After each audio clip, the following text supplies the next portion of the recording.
Hello everyone. Today we are going to start with the topic election process to the President of America. This is very interesting topic. But before we start with the election process, we need to understand two important things. That is the party system in America and also the election to the Congress. Congress is the name of the legislative body of America,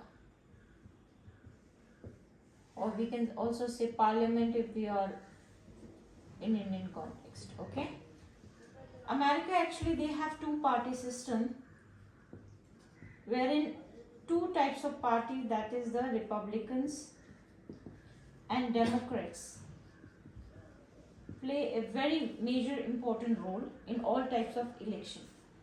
R, you can say, also represent for red, that is the color of the party. D is also donkey, that is the symbol of the party. So Democrats have donkey as their symbol, DD, and Republicans they have red as their flag color, and they have blue color, right? So if we go by the ideology, then Republicans they are actually conservative people, whereas Democrats are progressive people. They believe in change, bringing change in the society. So this is very, very important, you need to understand. Now coming to the election process to the parliament, suppose America actually has 50 states, right? In America, Congress has two houses, that is the Senate or the upper house, or Rajya Sabha we can say in India, just like Rajya Sabha in India, and House of Representatives. You cannot please write Rajya Sabha and upper house. You need to learn this term, Senate and House of Representatives. This is I mentioned because you are aware of these terms in Indian context. So House of Representatives, okay, this is nothing but the lower house, or the where the people, general public is represented. Now let's see what happens is, America has 50 states and each state can represent 2 members in the Senate. So Senate has the strength of 100 members because each state, that is the 50 states, each state can represent 2 of its members. And whereas the House of Representatives have 438 members, and 438 is nothing but the number of districts in the entire nation. Each district is represented by 1 member in the House of Representatives.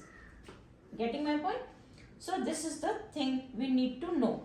Why I have told about election process to the Congress? Because electoral college is nothing but kind of replica to the Congress. How? That we will understand as we proceed with the steps in the electoral process to the President of America. Now let's see what is the process or the steps to choose the President of America. Actually it has 5 stages. Let's first understand what are those 5 stages, then we will be explaining one by one. First is the primaries or caucuses. Second is National Convention. Third is campaigning. Fourth is general election. Then the role of electoral college. And 6 is not mandatory. It comes into picture only when this stage fails to choose the President of America. And the 6th stage is role of the Congress in choosing the President of America. Now let's understand one by one. We will start with the primaries and caucuses. As I mentioned that America has 2 major parties. Other parties also there, but these 2 major parties play a very important role in the election of the President of America or otherwise also in any elections, right? So these are the Republicans and the Democrats. Now the very first requirement for the election process is the candidate who will be contesting this election. So to choose the candidates who will be kind of contesting for the post of President of America, two types of processes are there, that is the primaries and the caucuses. Now in 34 states primaries are held and rest, that is the 16 states, caucuses are held. Let's see what are these primaries and caucuses. Primaries are nothing but the elections held at the state level by each party to choose a candidate who will be the face of the candidate from that state to contest for the post of president. Getting my point? So what is happening? Suppose there are 34 states where the primaries are held. So in 34 states, both the parties separately will be conducting the primaries. That is two types of primary for the Republicans and primary for the Democrats. And each primaries, one candidate will be chosen, right? These are the party members of Republicans, these are the party members of Democrats. So after the these primaries are held, what will the picture like?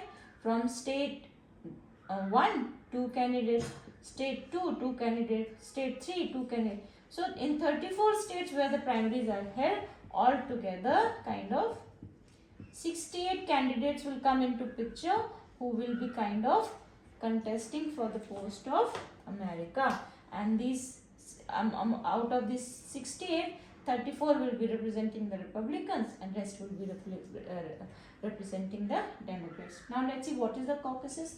Rest states, that is the 16 states, what happens? In all these 16 states, the meetings are held in each district. Each state has districts. Some states might be having just 3 districts, some states might be having 29 districts, some states might be having 18 districts. So in each state, meetings are held of each party to choose their candidate. So from each district, how many candidates are coming? To each districts. And this is from how many districts? All this depends on the state we are talking about. So in these 16 states, in each of their districts, 2 members will come out who will be and one from each party who will be kind of contesting for the post of president. So primaries and caucuses are nothing but the procedure or the way to choose the candidates from each party, right? Now what happens when the primaries and caucuses are finished? We have reached the second stage, that is the National Convention. So let's see what is the National Convention. Stage 2, National Convention. As the name suggests, it is nothing but the meeting at the national level. So 2 types of national conventions will be held, one for the Republicans, other for the Democrats, right? So what happened what happens is all the members chosen out by primaries and by the caucuses come here, and also all the party members from all over the nation come, assemble, and they kind of vote for all these candidates who were elected at the primaries and the caucuses. So after the elections, only the one face come into picture. That will be the person who will be contesting for the post of America. And this president or the candidate who is kind of representing the party now will choose his running mate. Okay, same thing happens in the Democrats also. Democratic Party also. They kind of choose, they vote, and after National Convention, what happens? A picture is clear that this party will be represented by this candidate as the president and his running mate as the vice president, and together they form the ticket of that party. Getting my point? So now the ticket is clear that these 2 people are the ticket of this particular party. Now the candidates are clear. Now comes the stage 3, that is the campaigning. As the name suggests, these candidates were chosen by each party. They kind of visit each and every district, each and every state, and they campaign that please kindly vote for this party and I'll do this and I'll do that, all the stuff. Media plays a very, very important role in campaigning because media is kind of a connection between the general public and the politicians. Getting my point? Now comes the stage 4, that is the general election. This is kind of little tricky and please pay focus here. So we are clear what is the ticket look like. Getting my point? Here the party name is here. This is the party. The candidate for president is here and the vice president here. People come and vote for this ticket, right? And this is how a party gets vote, right? Not the and this is called so party is getting vote here. So if the majority of the people has voted for Republicans, so the Republican Party wins this ticket here, right? So this party may not actually when the people are choosing the ticket, they are actually choosing the electors. Electors is nothing but the party member who is kind of be representing this party in the electoral college. So general election is the election where the general public votes, but they are not voting for the president. They are voting for the electors. Electors are the people from the particular party who will be representing in the electoral college. So if a person chosen here is from the Republican Party, so elector will be from the Republican Party from this state. Okay, and there's also a concept of winner takes it all. This is very important. And also here the information which I mentioned about the Congress, that will come to our help to understand what is it all about. So what happens is, suppose Republican won the ticket here in this state 1. Okay, let's see, state Alabama. Let's see, for example, Alabama. Here Republicans won. Okay, suppose there are, I'm not aware of the exact districts, suppose there are 12 districts in Alabama state. So what will happen? In Congress, how many seats of Alabama state? 12 districts and 2 Senate districts, right? And suppose Republicans won in this general elections. So these number of seats or these number of votes will go to the Republicans. The number of districts vote and the Senate votes will go to the Republicans. That is why the concept of winner takes it all. But this winner takes it all is not in 2 states, that is Maine and Nebraska. What is the picture like in these states? So let's see Maine and Nebraska. These are the 2 exceptions of the winner takes it all rule. Let's see, this is Maine and there are 6 districts just for example. Okay, and 2 Senate seats. 1 state, 2 Senate seats and 6 districts. So 6 seats in House of Representatives. But now in the general elections for the president, 4 seats were won by the Republicans and 2 by the Democrats. Okay, so these 2 seats of the Senate will be divided among these 2 parties in the ratio in which they have won the election in the general elections. Getting my point? Otherwise, if this was not, suppose here actually idly 6 out of 6 seats, 4 were won by the Republicans. So in other states what will happen? All the remaining seats will be taken by the Republicans also, because they go by the rule of popularity, not the plurality. So popular and plural, these are the two different concepts. Popular is whosoever wins, wins. Plural is the majority is needed, that is more than half. Getting my point? Except in these two states, winner takes it all rule is followed. Otherwise, in these two states, the Senate seats are divided in the ratio of their representation in the general election. Now, we have reached the fifth stage, that is the electoral college. Stage 5. After the general elections, what happens? Electors are chosen and they remain seated in their states only, unlike in India. So in each state, all the electors or the people who were chosen after the general elections, they kind of vote for their preferential candidate, right? Ideally what happens, picture is almost very clear in advance, that suppose in this state Republicans have won the elections, so it's obvious that majority of these electors will be kind of voting for the Republican candidate.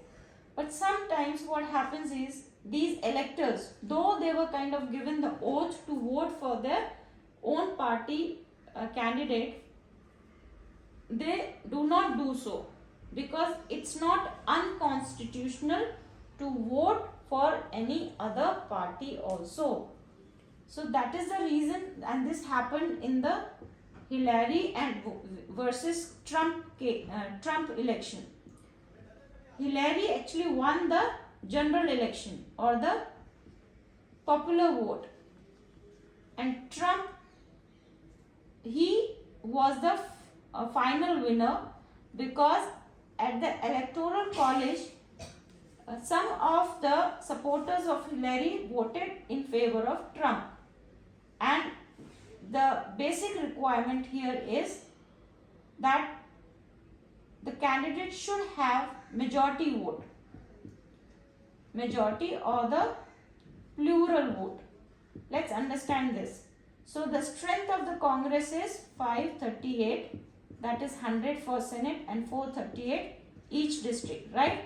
So 538 divided by 2, that is 269, that is half, and more than half. 270 vote is the minimum requirement to win the election to the President of America. So Hillary could not get this 270, Trump did, because some of the supporters of Hillary kind of voted in favor of Trump. So this is the scene. Suppose at the electoral college, none of the candidate gets 270 vote, and this is possible, and though it has not happened, it has happened only once. So what happens is, this electoral college fails to select any candidate having 270 votes. Then what will happen? The votes from each state actually go to Congress, and the Vice President kind of opens these certificates, and these certificates are from each of the states. So how many certificates will reach Congress? 50 certificates.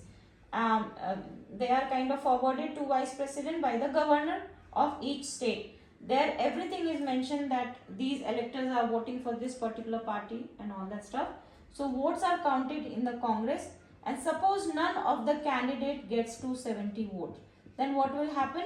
Again, the people of House of Representatives will be asked to vote for the presidential candidate, and people of the Senate, members of the Senate, will be asked to vote for the vice presidential candidate. And the list forwarded to vote for is topmost 2 candidates. So what happens? All the votes from all the states go to the vice president, and then number of votes against each candidates are written. Okay, accordingly a list is prepared that who got the top 2 high number of votes, and then that top 2 candidates name go to the House of Representatives to be voted for if they do not get the 270 required number of votes, and top 3 candidates name go to the Senate to be voted for the vice presidential candidate. And this is how the election to the President of America is conducted. For any doubts, please do message and like, share and subscribe to the channel for more such videos. Thank you.